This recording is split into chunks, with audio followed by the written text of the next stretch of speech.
तो हमारे साथ कैबिनेट मंत्री कपिल अग्रवाल जी जुड़ चुके हैं। कपिल जी, जिस तरीके से समाजवादी पार्टी ने निशाना साधा है और जिस तरीके से 8 साल बीजेपी सरकार के पूरे हो चुके हैं, किस तरीके से आप इसको देख रहे हैं? देखिए तरन्नुम जी, आपका और आपके चैनल इंडिया न्यूज़ का मैं धन्यवाद करता हूं कि आपने मुझे अपने से और समाज से जुड़ने का मौका दिया। और जहां तक 8 वर्ष की बात है, माननीय प्रधानमंत्री श्री नरेंद्र मोदी जी के 8 वर्ष का एक ऐतिहासिक और स्वर्णिम एक समय जो 8 वर्ष हुए हैं, ये पूरा हुआ। 9वें वर्ष में हम सब लोग प्रवेश कर रहे हैं और इतिहास की बातें गवाह है, समय गवाह है, चैनल गवाह है। जितना काम इस 8 वर्ष के समय में माननीय प्रधानमंत्री जी के द्वारा किया गया है और वैश्विक स्तर पे भारत की जो मान्यता, भारत की जो स्वीकार्यता और विश्व स्तर पर जो भारत का सम्मान गौरव बढ़ाने का काम माननीय प्रधानमंत्री नरेंद्र मोदी जी ने किया है, मुझको लगता है पहले कभी नहीं हुआ। आप किसी में भी जाइए, अभी भी लगातार प्रधानमंत्री राष्ट्रीय अध्यक्षों से मिलते हैं, जाके जिस प्रकार से वहाँ की अध्यक्षता करते हैं, वहाँ के सामने भारत का प्रेजेंटेशन करते हैं, वहाँ जाके भारतीयों से मिलते हैं और वहाँ जाके वंदे मातरम, भारत माता की जय, और वे सब लोग आज इन्वेस्टर्स होकर के भारत के अंदर, खासतौर उत्तर प्रदेश के अंदर आज वो लोग आ रहे हैं भारत के प्रति, विशेष रूप से उत्तर प्रदेश के प्रति, जहाँ के मुख्यमंत्री आदरणीय योगी आदित्यनाथ जी हैं, उसके प्रति जो विश्वास एक समाज के अंदर पैदा हुआ है, मुझको लगता है कि पहले की चाहे केंद्र की सरकार रही हो, चाहे उत्तर प्रदेश की सरकार रही हो, उनके सामने ऐसा कभी नहीं हुआ। लेकिन कपिल जी, लेकिन विपक्ष जो है वो साफ तौर पर आरोप लगाता है कि इन 8 सालों में बहुत ज्यादा बदलाव देखने को मिला, अर्थव्यवस्था की बात की जाए या फिर महंगाई की बात की जाए।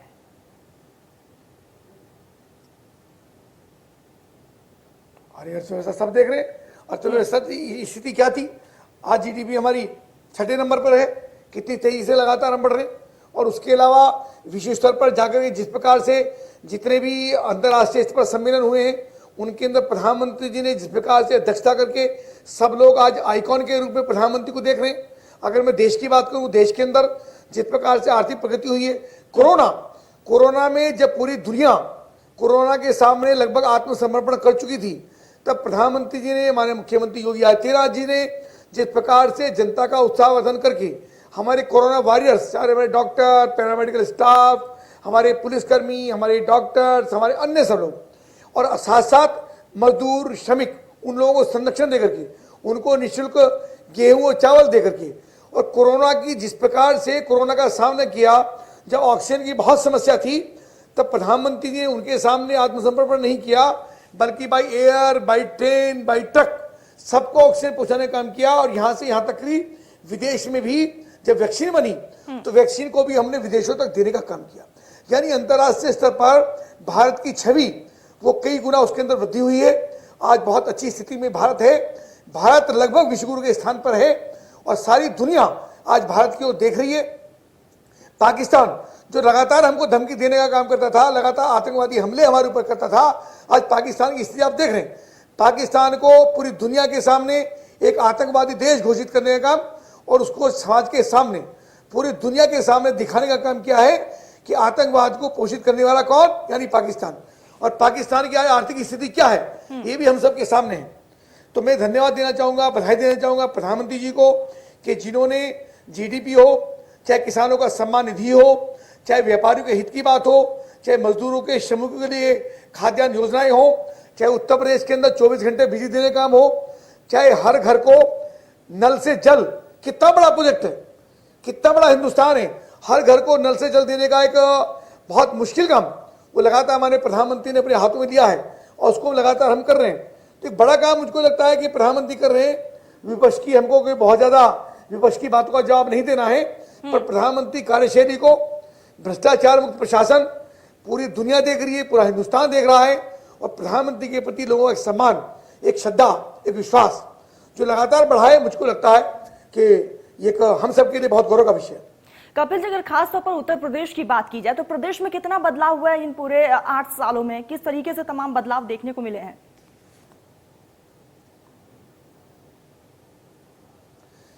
8 साल नहीं, 5 साल कहिएगा, क्योंकि 5 साल से भी कम, क्योंकि 3 साल बाद हमको काम करने का मौका मिला। आदरणीय योगी आदित्यनाथ जी 2017 में आए, 2014 से सरकार चल रही थी, तो 17 से लेके हम आज तक की हम बात करते हैं, यानी 5 वर्ष की। 5 वर्ष के अंदर चाहे मकान बने हो, चाहे सोच, मैं आंकड़े नहीं, आंकड़े मेरे पास है, पर आंकड़े का गिनवाने का विषय नहीं है।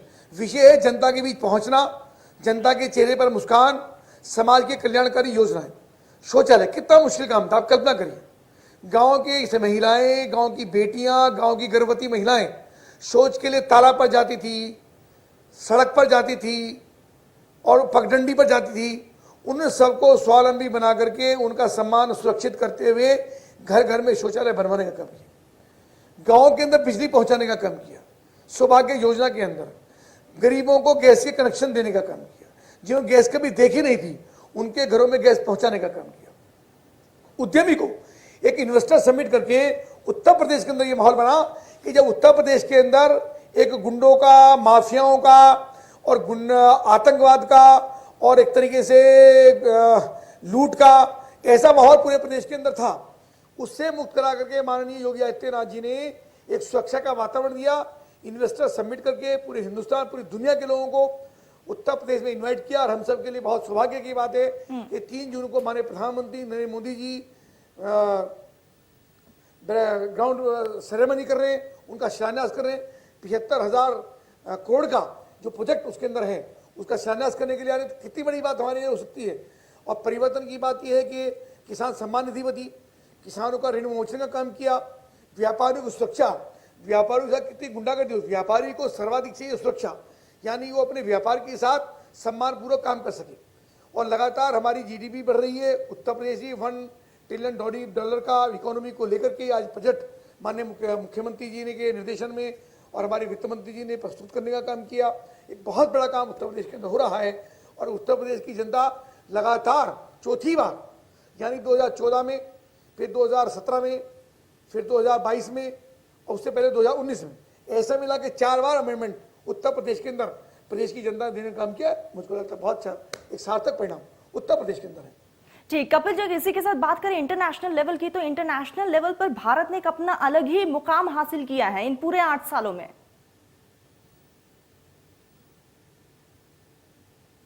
जी, वो मैं आपसे चर्चा कर चुका ना जी। अभी यूक्रेन का युद्ध हुआ, यूक्रेन का रशिया का युद्ध चल रहा है। यूक्रेन भी कह रहा हमारी मदद करिए, रशिया भी कह रहा हमारी मदद करिए, अमेरिका।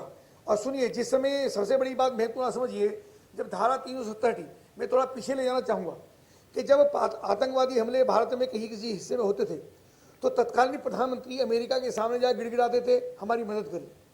पर जब हमने जाकर के उरी की घटना हुई, आतंकवादी हमला हुआ और जब हमने बदला लेने का काम किया, हमारे सैनिकों ने जाकर के पाकिस्तान के अड्डे ध्वस्त करने का काम किया, तब पाकिस्तान जब जाकर गिड़गिड़ाया अमेरिका के सामने तो अमेरिका ने कहा ये भारत का इंटरनल मामला है। यानी जब ताकत के रूप में खड़े हुए तो अमेरिका हमारे साथ खड़ा है। तब उसने पाकिस्तान के आतंकवाद को नसीहत देने का काम किया। यानी जब ताकत में आते हैं तो अन्य देश भी हमारी मदद करते हैं, अन्य देश भी हमारे मित्र बनकर खड़े होते हैं। तो पूरी दुनिया के सामने एक चेहरा आज प्रधानमंत्री मोदी जी का वैश्विक शक्ति के रूप में, वैश्विक नेता के रूप में आज पूरी दुनिया के सामने खड़ा हुआ है। कोरोना में बहुत बड़ी ताकत माने प्रधानमंत्री ने, जब हम सब जूझ रहे थे तब भी हमने विदेशों की मदद करने का काम किया। हमने उनको औषधियाँ भी दी, हमने उनको आयुर्वेदिक औषधियाँ भी दी, हमने उनको वैक्सीन भी दी, हमने उनको ऑक्सीजन भी दी। यानी लगातार हमने उनकी मदद करने का काम किया। और ये जो अन्य विपक्ष के लोग जिनकी आप चर्चा कर रहे हो, ये टिप्पणी करते हैं कि साहब अपने जब आपके पास संकट था तब आपने विदेश की मदद क्यों की। भाई पड़ोसियों की मदद भी होती है। अगर हमारा पड़ोसी मर रहा है, पड़ोसी तड़प रहा है, तो हमारी जिम्मेदारी होती है पड़ोसी से भी हमारे संबंध अच्छे हों। तो प्रधानमंत्री जी ने लगातार सब ऐसे पड़ोसियों की मदद करने का काम किया। यानी बड़ा एक मन, एक बड़ा व्यक्तित्व, एक विशाल व्यक्तित्व प्रधानमंत्री दिखाने का काम किया। और मुझको लगता है बहुत अच्छा उनका काम की शैली आज पूरी दुनिया उसकी सराहना कर रही है। अभी लगातार प्रधानमंत्री जिन जिन देशों का दौरा कर रहे हैं उन सब में जाकर जिस प्रकार से उनके नेतृत्व को अमेरिका, रसिया, जापान, ये सब लोग उनको आज स्वीकार कर रहे हैं। मुझको डेनमार्क में प्रधानमंत्री होकर गया है। अब देखिए क्या स्थिति थी वहां जाके वंदे मातरम, भारत माता की ये वहां लोग जाकर कर रहे हैं। ये पहले कभी आपने दृश्य नहीं देखा होगा। निश्चित रूप से हम सबको गर्व होता है जब प्रधानमंत्री किसी विदेश यात्रा पर होते हैं और भारत माता की जय जयकार वहां पर होती है। बिल्कुल कपिल जी, और यही प्रधानमंत्री नरेंद्र मोदी की खासियत है जिसकी वजह से कनेक्टिविटी जो है वो बहुत ज्यादा और भी बेहतर हो चुकी है। कपिल जी, इसी की बात करें, इनके 8 सालों में तमाम वर्गों का बखूबी ख्याल रखा गया है भारत में?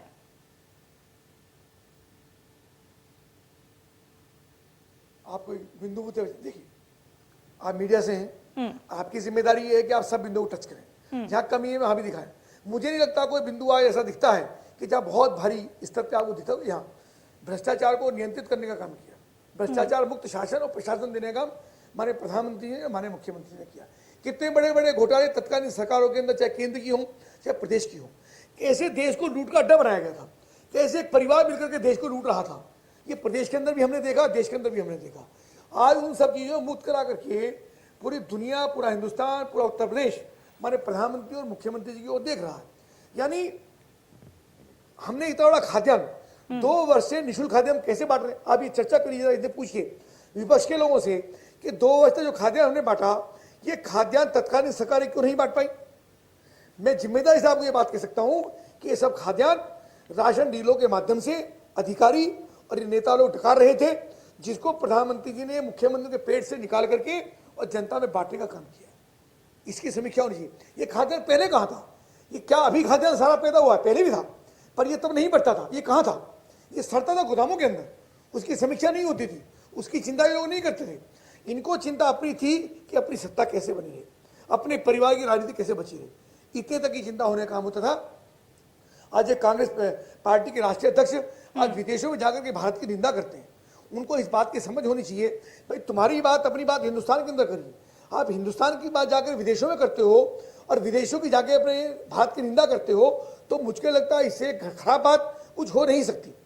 पर आपके चैनल के माध्यम से मैं उनसे भी निवेदन करना चाहूंगा, चूंकि बड़े नेता हमसे, वो एक पार्टी के राष्ट्रीय अध्यक्ष हैं, तो कम से कम उनको अपने देश के अंदर रह करके, आपके पास पार्लियामेंट है, अब पार्लियामेंट में बिल्कुल कपिल जी, और हमेशा से बीजेपी ने तमाम वर्गों का बखूबी ख्याल रखा है और इसीलिए ये 8 साल जो है बेमिसाल रहे हैं। कपिल जी, आपने अपनी बात रखी, आप हमारे साथ जुड़े, आपका बहुत बहुत शुक्रिया।